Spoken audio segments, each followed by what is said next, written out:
Do you ever just sit and watch your sleeping dog? Observe as their little feet run along the ground, just waving halfway in the air as they let out innocent, half-gruntled barks. Have you ever just wondered what's going on inside their sleeping minds? What they're dreaming about? Maybe it's a squirrel they're chasing, or a ball. Maybe they're simply enjoying time with their life partners, their owners, their best friends. Or maybe what's going on is something entirely different, lurking just beyond the realm of what we can possibly comprehend. Something so terrible we'd be better off in the gleeful shadow of ignorance. I wish I could tell you this was all just speculation. Crazy ideas conjured up by a bored mind. But the truth is that I've seen what exists inside the mind of a sleeping dog.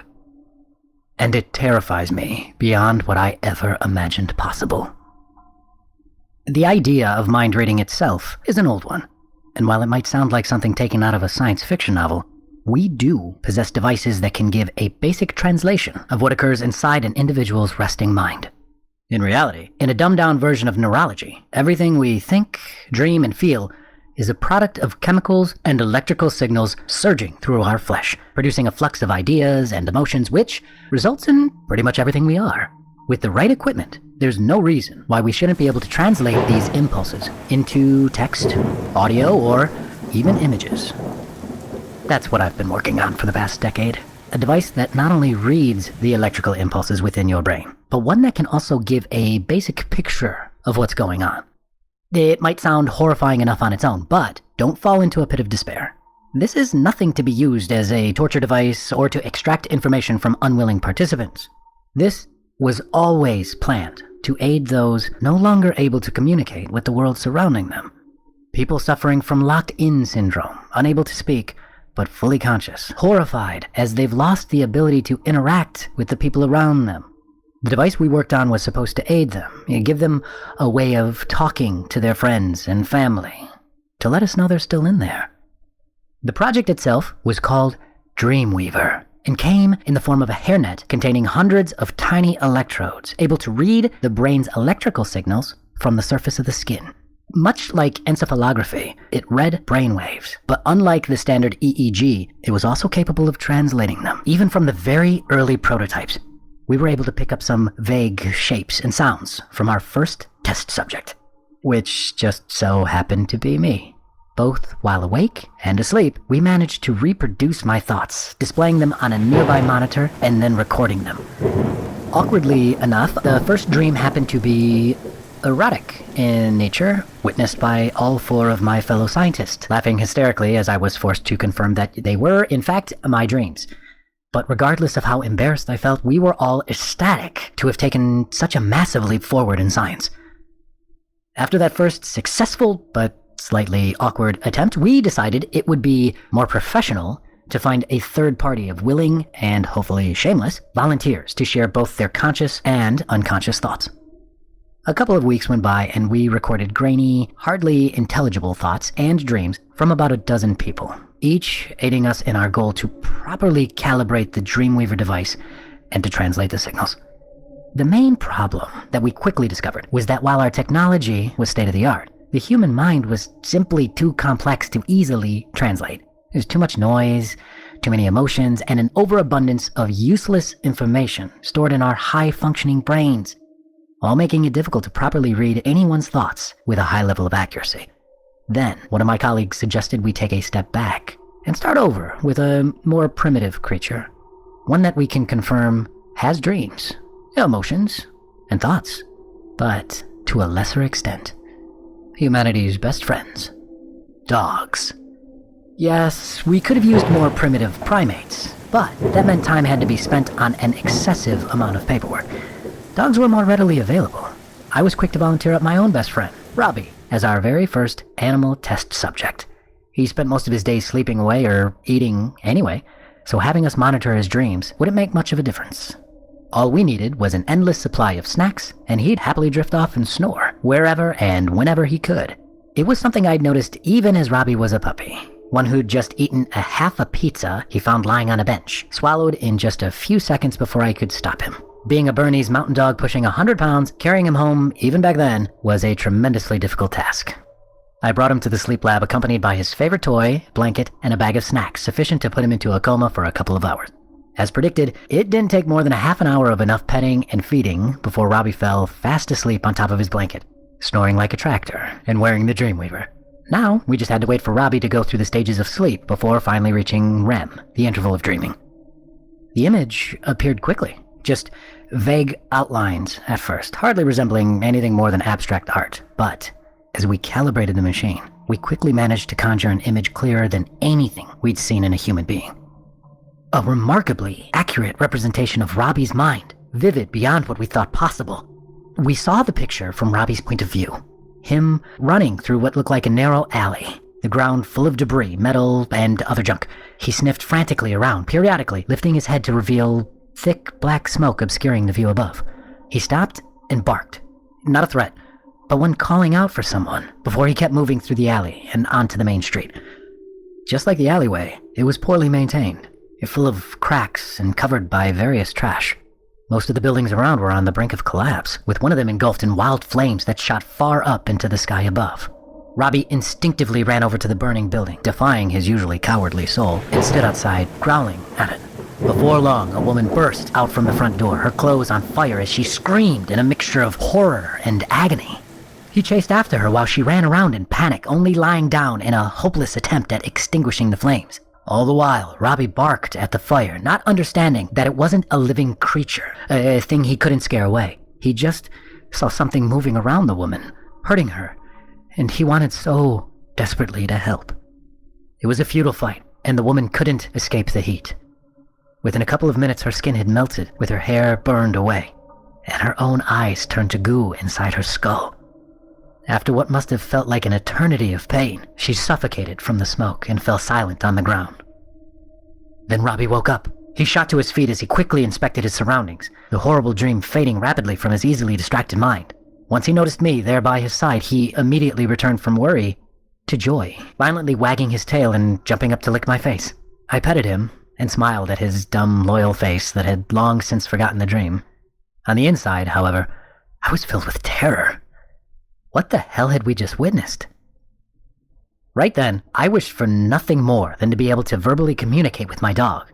The device we'd invented read minds, but it did little to translate it back to animals. There were too many questions for me to even begin.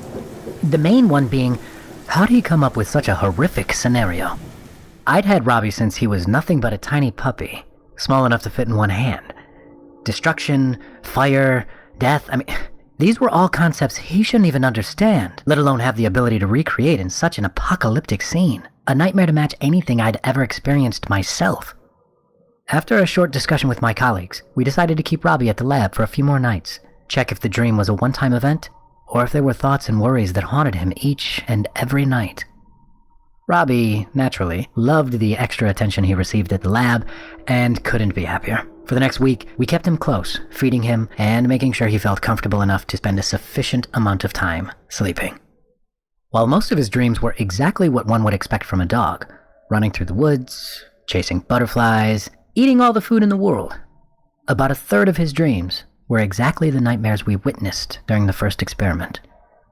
A post-apocalyptic wasteland filled with the corpses of animals and humans just rotting away on the already broken streets, surrounded by collapsed buildings and a sky so consumed by smoke that the sun was nothing but a faint memory.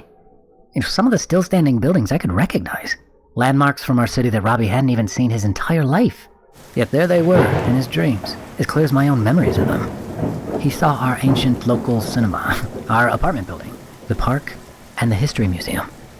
He traversed the desolate streets in search of any sentient life, but only came across bones of those long since dead, debris, and leafless trees looming over the streets.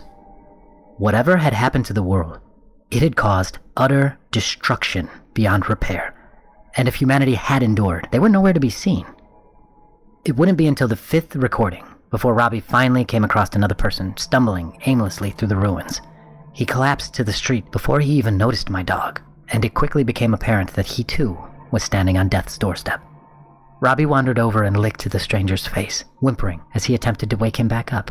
His shirt had been torn and a partially healed, severely infected wound covered most of his bloated abdomen. He briefly opened his eyes, and smiled weakly at the friendly creature, there to see him off as he passed over to the other side of life. Once he let out his last breath, Robbie lay down beside him and cried, left alone in a broken world. Days passed, and we kept monitoring his dreams. The story they told was broken into different pieces and was hard to put together or to understand from a dog's point of view, but they always displayed destruction. And Robbie wandering through the lonely world, hopelessly searching for someone he'd probably never find. Me. Now, it could have been a terrible coincidence that my dog simply had the most creative imagination of any animal on the planet. I prayed that his dreams were mere fiction rather than a look into our bleak future. But if the world he dreamed up wasn't real, then how could he invent real places he'd never seen? Once we'd been sufficiently horrified by Robbie's unconscious mind, we decided it would be best to confirm our findings by monitoring other pets. A control group of animals from various places in the country, all who'd lived a long and happy life with their owners, safe from all the terrors in the world. We patiently waited as dog and cat owners signed up for the experiment, and while the pay wasn't all that great, they were more than excited to get a quick view into their loving pets' minds. Yeah, after all, there wasn't any harm in the project, and they were given plenty of attention and food to compensate for the new environment. After we gathered a couple of dozen volunteers, we got to work monitoring both their waking and sleeping minds, each for a week.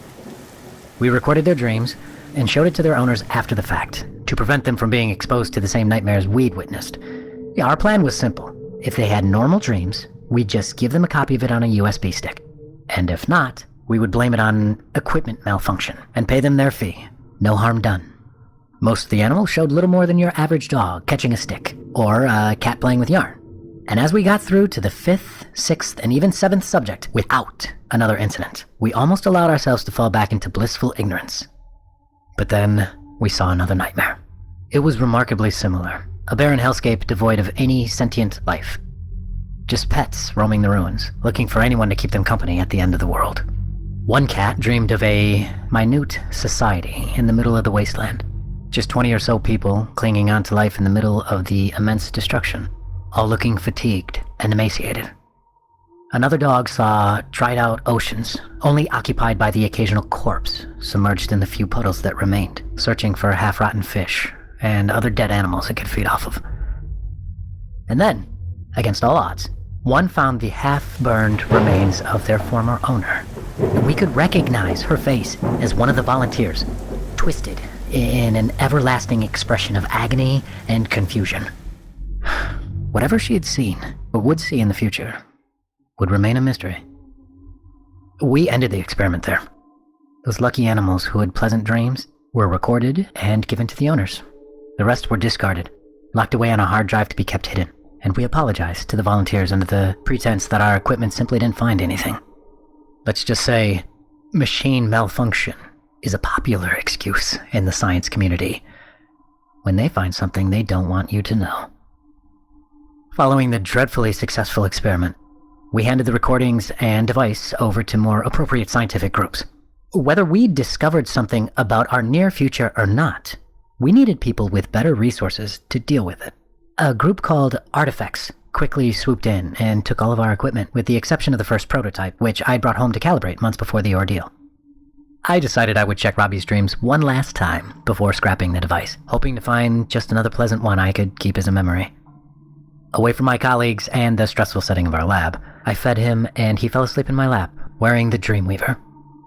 Just like before, I was presented with another post-apocalyptic world. As the hellscape came into view, Robbie frantically sniffed his way through several partially collapsed streets. He squeezed himself through a crack in the wall, entering a well-lived-in building, one that had since been abandoned, filled with empty cans of food and water bottles. In the corner, by the entrance, lay a man trapped under a slab of concrete. His lower body had been absolutely crushed, but he hadn't bled out, as the pressure kept him alive and breathing. "Hey, boy," the man uttered in a weak voice, followed by unintelligible human sounds Robbie couldn't understand. He recognized the voice, and immediately spurted over to the slowly dying man. In shock, I realized that the broken man was myself, on the brink of death. "Robbie, how did you find me?" I asked as I lifted my hand onto his head. He bit onto my sleeve and tried to pull me out from under the debris, not realizing that in only minutes I'd be dead. He whimpered as he heard me groan in pain. And despite his lack of understanding of death, he could tell I was suffering. Without any other options, he simply sat by my side as the city before us kept burning, keeping me company during my final hour. I kept petting him until I drew my final breath. But he remained by my side, even as I turned to little more than a limp pile of flesh, rid of any mind or soul. Then he awoke in a panic, one that immediately softened as he found himself lying in my lap, back to safety, realizing it had all been just a dream of a future yet to happen. Whenever and however, dogs only live so long. They know our future, but don't realize it. They just remain in our lives, the most loyal creatures in existence. Even as the world around them collapses, they try their absolute best to keep us safe, because they love us. I hope this future can be avoided, but, if not, I know that when my time comes, at least I won't be alone.